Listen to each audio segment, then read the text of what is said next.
میں دعا کرتا ہوں کہ جب بھی آپ اللہ سے اپنی تکلیفوں اور پریشانیوں کے بارے میں بات کریں تو آپ کے دل کو سکون ملے۔ میری دعا ہے کہ آپ کے مشکل وقت میں آپ کا ایمان اور بھی مضبوط ہو جائے۔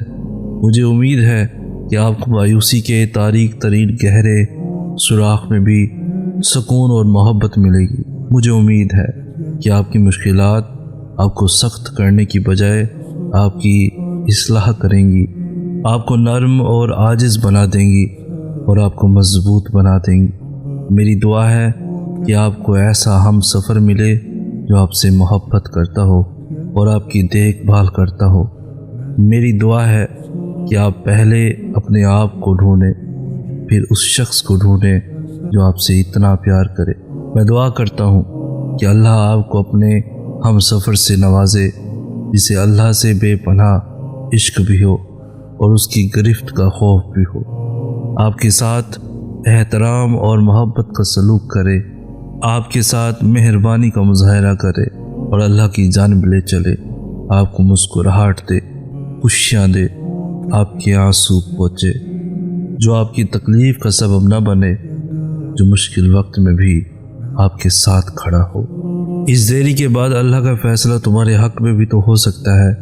جسے میلوں کا فاصلہ سمجھ رہے ہو وہ تم سے بس ایک دعا دور بھی تو ہو سکتا ہے۔ جسے مایوس ہو کر یوں ہی خالی چھوڑ آئے ہو، مقدر کی اس صفحے کو دعا سے بدلنے کا اختیار تمہارے ہاتھ میں بھی تو ہو سکتا ہے۔ جس کے چن جانے پر اللہ سے روٹھے بیٹھے ہو، اس کا ابھی پاس رہنا تمہارے لیے برا بھی تو ہو سکتا ہے۔ کیا پتہ اللہ نے تمہاری من پسند چیز صرف آزمائش کے لیے دور کی ہو۔ اس انتظار کے بعد تمہارا مانگا ہوا ہی تمہارے نصیب کا حصہ بھی تو ہو سکتا ہے۔ توکل رکھو، جو تم گمان بھی نہیں کر سکتے تمہارے یقین سے وہ سب ہو سکتا ہے۔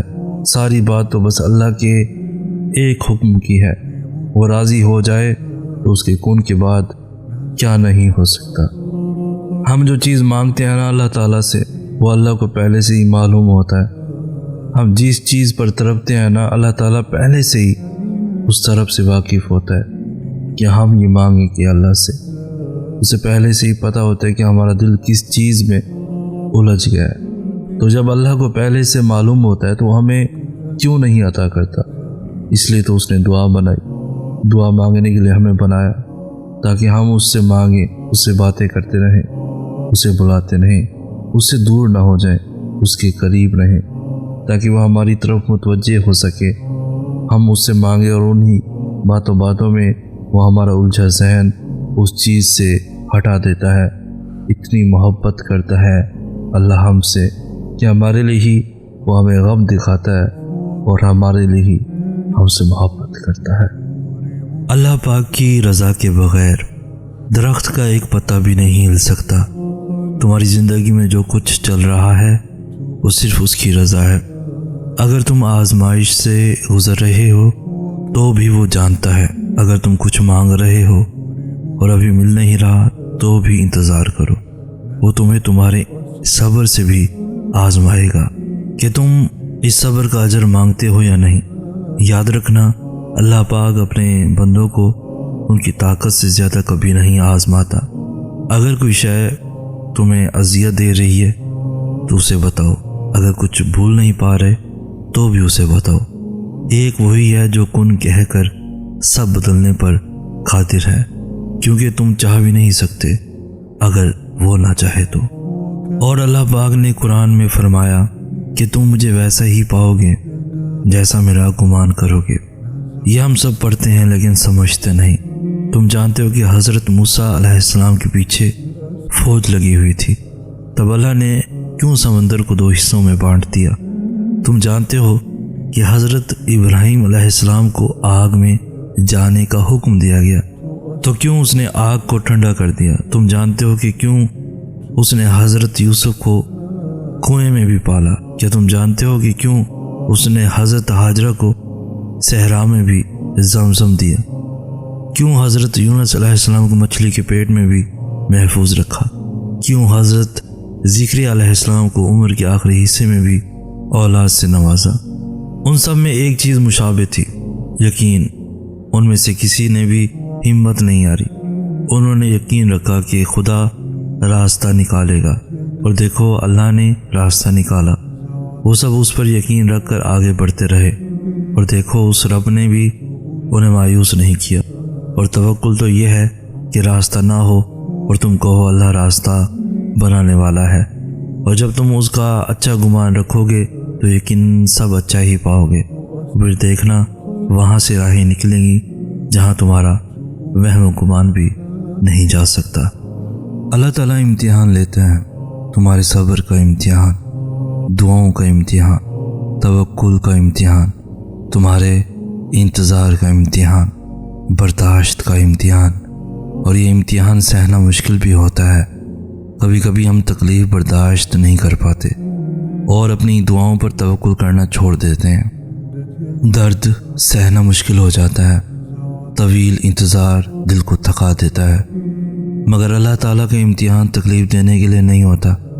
غور کرو تو پتہ چلے گا کہ جب تم اس امتحان میں نہیں تھے تب تم اللہ سے اتنا قریب نہیں تھے جتنا اس درد نے تمہیں اللہ کے مزید قریب کر دیا ہے۔ تم دیکھو گے کہ کیسے تمہاری دعاؤں میں خلوص بھر گیا ہے، بھروسہ آ گیا ہے۔